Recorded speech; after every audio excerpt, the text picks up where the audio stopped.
Did you know that the SAT is going digital in 2024?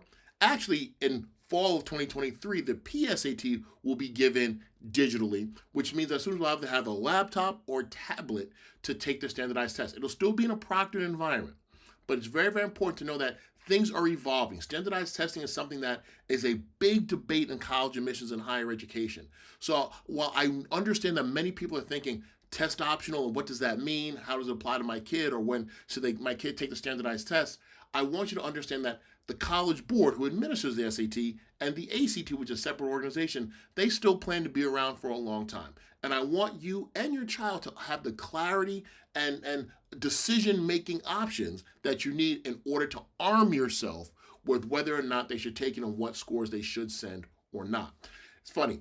A few years ago, not even last year, we had 3 students get into very, very highly selective schools without submitting tests.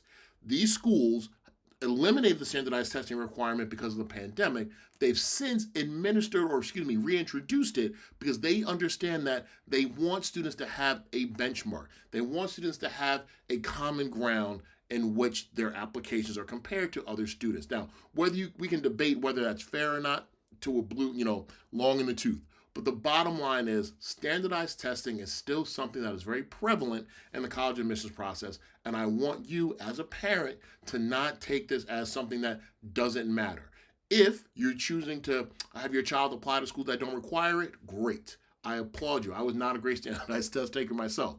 But I want you to understand that there are still schools who are going to require it. There's still scholarships that may require it.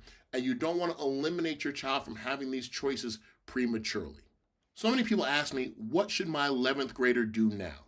Or when should they take the standardized test? At Strategic Admissions Advice, we highly recommend that students and families take diagnostic tests probably at the tail end of sophomore year leading into the junior year. Ideally to have the testing wrapped up during the junior year. That's not always the case. It may bleed into the senior year. But you want to understand, should my child take the ACT or the SAT? What do they need to best prepare for that? What are some of the tools that they need, strategies that they need to best perform on these tests?